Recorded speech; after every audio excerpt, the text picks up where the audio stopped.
Caráter, de Samuel Smiles, tradução Bruno Alexander, editora Auster, primeira edição, abril de 2019. Capítulo 1. A influência do caráter. O caráter é uma das maiores forças motrizes do mundo. Em suas mais nobres personificações, ele exemplifica a natureza humana em suas formas mais elevadas. Por expressar o homem no que ele tem de melhor, homem de genuína excelência, em qualquer esfera da vida, indivíduos trabalhadores, íntegros, de princípios, de cabal honestidade, de propósitos, impõe respeito espontaneamente. É natural acreditar nesses homens, confiar neles e imitá-los. Tudo que há de bom no mundo é sustentado por eles, e sem sua presença a vida aqui não valeria a pena. Embora a genialidade sempre mereça admiração, o caráter, mais ainda, garante o respeito. A primeira é, antes, o produto do poder da mente, o segundo, do poder do coração. E, em última instância, é o caráter que rege a vida. Homens brilhantes colocam-se diante da sociedade com sua inteligência, e homens de caráter com sua consciência. Aqueles são admirados, estes são seguidos. Os grandes homens são sempre excepcionais, e a grandeza em si é apenas relativa. Sem dúvida, na vida, a maioria dos homens ocupa um lugar tão limitado que poucos têm a oportunidade de ser grandes. No entanto, cada homem pode fazer a sua parte de forma honrada e honesta, de acordo com a sua capacidade. Pode fazer uso de seus talentos sem abusar deles, esforçar-se pelo melhor, ser verdadeiro, justo, honesto e fiel, mesmo nas pequenas coisas. Resumindo, ele pode cumprir seu dever na esfera em que a providência o colocou. Por mais óbvio que pareça, o cumprimento do dever configura o mais alto ideal da vida e do caráter. Pode não haver nada de heróico quanto a isso, mas ser um herói não é a sorte comum dos homens. E embora o sentimento permanente de dever sustente o homem nas atitudes mais elevadas, ele também o sustenta na realização dos afazeres cotidianos. A vida do homem é, abre aspas, centrada na esfera dos deveres comuns, fecha aspas. As mais influentes de todas as virtudes são aquelas mais requisitadas no dia a dia. São também as mais sólidas e que duram mais tempo. As virtudes superiores que estão acima do padrão do homem comum podem apenas constituir fontes de tentação e perigo. Burke afirmou com razão que, abre aspas, o sistema humano que se assenta sobre uma base de virtudes heróicas, com certeza é uma superestrutura de fraqueza ou de corrupção. Fecha parênteses. O Dr. Abbott, mais tarde arcebispo de Canterbury, ao escrever o caráter de seu falecido amigo Thomas Skenville, não insistiu nos méritos dele como líder respeitado ou na genialidade como poeta, mas em suas virtudes como homem em relação às obrigações comuns da vida. Abre aspas. Quantas coisas raras ele tinha, fecha aspas, disse ele, abre aspas. Quem foi mais amoroso com a esposa, mais terno com os filhos, mais moderado com os inimigos, mais fiel à sua palavra? Fecha aspas. Sem dúvida, é mais fácil compreender e apreciar o verdadeiro caráter de um homem pela maneira como ele se porta em relação aos que lhe são mais próximos e como ele lida com os detalhes aparentemente corriqueiros das obrigações diárias do que por sua exposição pública como escritor, orador ou líder respeitado. Ao mesmo tempo, enquanto o dever se aplica ao homem, comum, principalmente na condição dos afazeres da vida ordinária, ele é também um poder de sustentação para os homens, de um padrão mais elevado de caráter. Eles podem não dispor de dinheiro, nem de propriedade, nem de conhecimento ou de poder, mas, ainda assim, ser fortes de coração e ricos em espírito, honestos, verdadeiros, dedicados. E quem quer que lute para cumprir seu dever fielmente estará atendendo ao propósito para o qual foi criado e construindo dentro de si os princípios de um caráter vigoroso. Há muitas pessoas que sabemos não possuir qualquer outro bem no mundo a não ser seu caráter, e que ainda assim se firmam sobre ele como um rei coroado. A cultura intelectual não guarda necessariamente uma relação com a pureza ou a excelência do caráter. No Novo Testamento, são constantes os apelos ao coração do homem e ao espírito que há em nós, enquanto que alusões ao intelecto são ocorrências muito raras, abre aspas, um punhado de boas ações, fecha aspas, afirma George Herbert, abre aspas, vale um alqueiro de conhecimento, fecha aspas. Não que o conhecimento deva ser desprezado, mas que ele deve estar aliado ao bom coração. Por vezes, a capacidade intelectual está associada ao pior caráter moral. Há uma servidão desprezível em relação aos que ocupam altos postos e arrogância em relação àqueles em posição inferior. O homem pode ser versado em arte, literatura e ciência, e, no entanto, quanto à honestidade, virtude, sinceridade e espírito de dever, merecer uma posição junto a um camponês pobre e analfabeto. Abre aspas. Você insiste, fecha aspas, escreveu Peter a um amigo. No respeito ao homem letrado, eu digo amém, mas ao mesmo tempo não esqueça que a mente aberta, a profundidade do pensamento, o gosto pelo sublime, o conhecimento do mundo, a delicadeza dos modos, o tato e energia na ação, o amor à verdade, a honestidade e a amabilidade, tudo isso pode faltar ao homem mais instruído.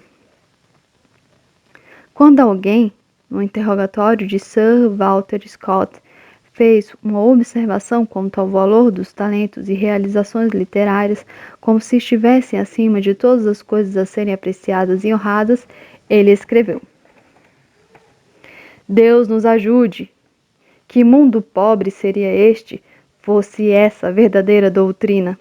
Na minha vida, li muitos livros, observei e conversei bastante com indivíduos eminentes, especialmente cultos também. Asseguro-lhes, porém, que eu vi sentimentos mais elevados de sábios de gente pobre. Homens e mulheres sem instrução, demonstrando um espírito de heroísmo severo, porém nobre.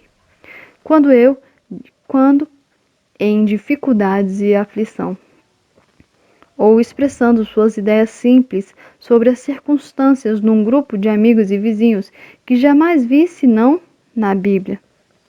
Nunca compreenderemos o nosso real chamado e destino se não convencermos de que devemos considerar tudo como algo secundário em comparação com a educação do coração. Ademais, a riqueza tampouco tem necessariamente uma ligação com caráter elevado. Pelo contrário, muitas vezes é a causa de sua corrupção e degradação. A riqueza e a corrupção, o luxo e o vício guardam afinidades estreitas entre si. A riqueza nas mãos de homens com fraqueza de propósitos, de pouco autocontrole ou de paixões desregradas é apenas uma tentação e uma cilada. A fonte possivelmente de infinitos malefícios aos outros e muitas vezes a si mesmo. Por outro lado, uma situação comparável de pobreza é compatível com o caráter em sua forma mais elevada. Um homem pode ter apenas sua diligência, sua frugalidade, sua integridade e ainda assim ocupar a primeira posição na hierarquia da verdadeira humanidade. O conselho que o pai de Burns lhe deu foi o melhor. Abre aspas. Ele me fez agir sempre como um homem, ainda que eu não tivesse um centavo, porque sem um coração honesto, nenhum homem é digno de consideração. Fecha aspas. Um dos caráteres mais nobres e puros que o autor deste livro conheceu foi o lavrador de um dos condados do norte que criou uma família de respeito, com uma renda que nunca passava de 10 shillings por semana. Embora possuísse apenas rudimentos da educação básica obtidos numa escola paroquial, ele era um homem cheio de sabedoria e consideração. Sua biblioteca consistia na Bíblia, Inflável e Boston, livros dos quais, à exceção do primeiro, provavelmente poucos leitores já ouviram falar. Esse bom homem talvez servisse de modelo para o conhecido retrato de Wilders, abre cochete, O Errante, de Wordsworth. Depois de viver uma vida modesta de trabalho e adoração e finalmente de descansar, legou uma reputação por sua sabedoria prática, pela bondade genuína e pela solicitude em toda boa ação, que homens mais ricos e de projeção invejariam. Ao morrer, Lutero não deixou, conforme firmado em seu testamento, abre aspas, nenhum dinheiro em espécie, nenhum tesouro em moedas de qualquer tipo, fecha aspas. Era tão pobre em determinada época da vida que precisou ganhar o pão como torneiro, jardineiro e relojoeiro. Entretanto, naquele mesmo período em que trabalhava com as mãos, estava moldando o caráter de seu país. E ele ficou muito forte moralmente e foi de longe mais considerado e seguido do que todos os príncipes da Alemanha. O caráter é uma propriedade.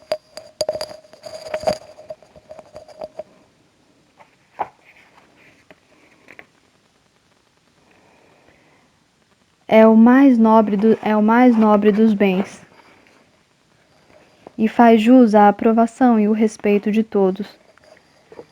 Aqueles que nele investem, embora não venham a enriquecer, com os bens deste mundo encontrarão recompensa na estima e na reputação conquistada com justiça e honradez.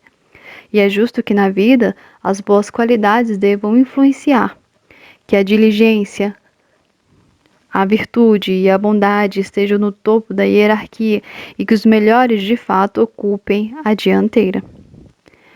A simples honestidade de propósito no homem o acompanha pela vida fora, se fundamentada numa avaliação justa de si mesmo e na obediência permanente à regra que ele sabe e sente como correta. Ela o mantém no prumo, dá-lhe força e sustentação e constitui uma mola mestra de ação vigorosa. Abre aspas, nenhum homem, fecha aspas, disse certa vez Sir Benjamin Rudyard, abre aspas, está destinado a ser rico ou renomado. Não, nem a ser sábio, mas todo homem está destinado a ser honesto. Fecha aspas. No entanto, além de ser honesto, o propósito precisa ser inspirado por princípios sólidos e perseguido com obstinada fidelidade e verdade. A integridade e a dignidade. Sem princípios, o homem é como um barco sem leme ou bússola, deixado à deriva, à mercê de qualquer vento. É como alguém sem lei, regra, ordem ou governo. Os princípios morais, diz Ohm, são sociais e universais. Eles formam, de certo modo, o partido da humanidade contrário ao vício e à desordem, seu inimigo comum. Certa vez, Epiteto recebeu a visita de um magnífico orador que se dirigia a Roma para defender uma causa e que queria aprender com o estoico algo de sua filosofia.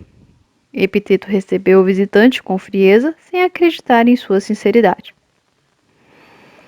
Você apenas criticará o meu estilo, disse ele, sem de fato querer aprender princípios.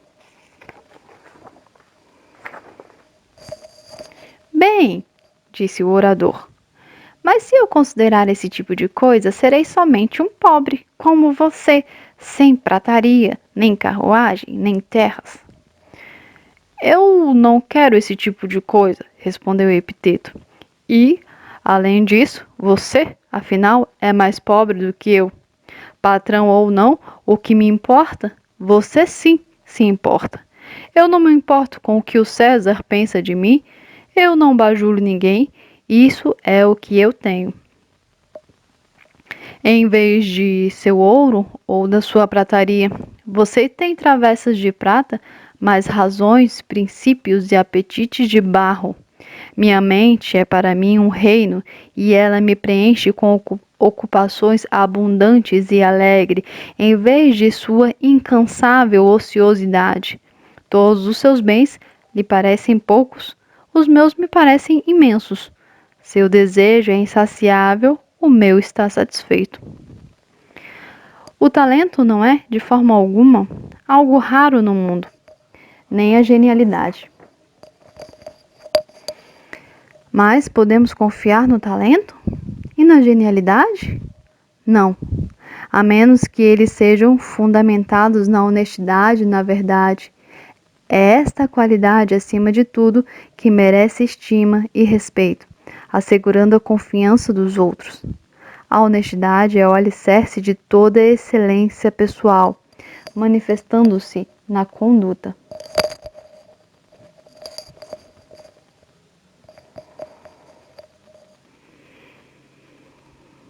Ela é a retidão, a verdade em ação, brilhando em cada palavra e cada ato. Significa confiabilidade e inspira o indivíduo a confiar. E o homem já é alguma coisa no mundo quando é conhecido por ser confiável. Quando se sabe que, se ele afirmou saber algo, ele de fato o sabe. Que se ele diz que fará algo, ele é capaz de fazê-lo. E o faz. Assim, a confiabilidade se torna um passaporte para a estima e a confiança geral da humanidade. Nos assuntos da vida e dos negócios, a inteligência não é tão precisa quanto o caráter. O cérebro tem menos ação do que o coração, e a genialidade não vale tanto quanto o autocontrole, a paciência e a disciplina moldados pelo discernimento. Daí não existe melhor suprimento, seja para o uso da vida pública ou privada, do que uma boa dose de bom senso comum orientado pela retidão. O bom senso, disciplinado pela experiência e inspirado pela bondade, resulta em sabedoria prática. Sem dúvida, em certa medida, bondade significa sabedoria. A mais elevada sabedoria, a união do mundano com o espiritual.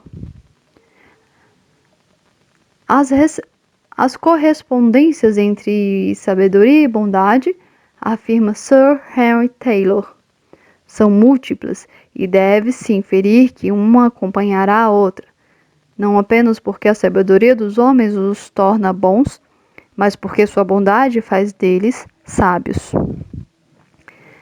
É devido a esse poder controlador do caráter na vida que muitas vezes vemos homens exercerem um grau de influência aparentemente fora de proporção em relação aos seus dotes intelectuais. Eles parecem agir por meio de um poder latente de certa forma armazenada, que atua secretamente por sua simples presença. Conforme Burke afirmou sobre um nobre poderoso no século passado, suas virtudes foram os seus meios. O segredo é que as metas dos homens, como esses, são sentidas como puras e nobres e que eles agem em relação aos outros como uma forma que se opõe. Ainda que a reputação dos homens de genuíno caráter custe a se estabelecer, suas verdadeiras qualidades nunca são inteiramente ignoradas. Eles podem ser mal interpretados por alguns e incompreendidos por outros por certo tempo, podem se ver acometidos pelo infortúnio e pela adversidade. Mas, com paciência e persistência, acabarão inspirando o respeito e conquistando a confiança que realmente merece. Disse que Sheridan possuísse um caráter confiável, teria governado o mundo. Mas, por carecer desse tipo de caráter, seus esplêndidos talentos foram relativamente inúteis.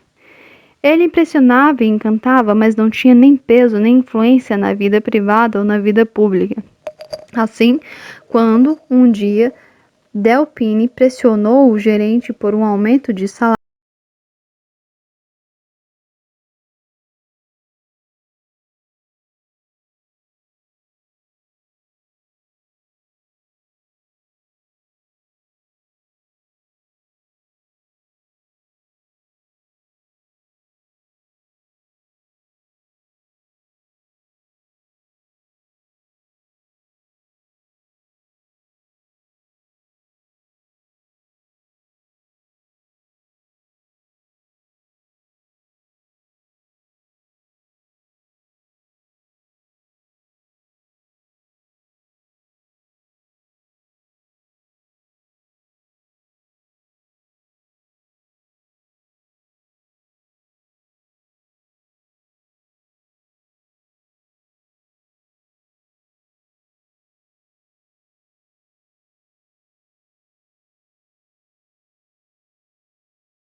Sheridan o reprovou de forma sumária, dizendo-lhe que ele havia se esquecido de sua posição. De forma alguma, Monsenhor Sheridan, reagiu Delphine. Sei perfeitamente bem da diferença entre nós, quanto a berço, linhagem e educação. O senhor é superior a mim, mas na vida, no caráter e no comportamento, sou superior ao senhor. Ao contrário de Sheridan, Burke, seu compatriota, foi um grande homem de caráter. Contava 35 anos quando conquistou um assento no parlamento, e ainda assim encontrou tempo para deixar o seu nome gravado na história da Inglaterra. Foi um homem de grandes talentos e de uma tremenda força de caráter. Entretanto, tinha uma fraqueza, que provou ser um grave defeito: a falta de equilíbrio emocional.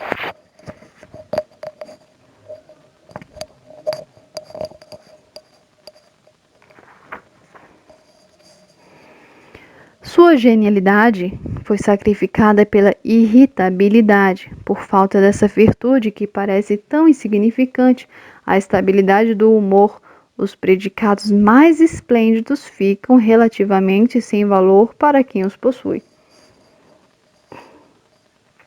O caráter é formado por uma variedade de diminutas circunstâncias, em algum grau sob a regulamentação e o controle do indivíduo.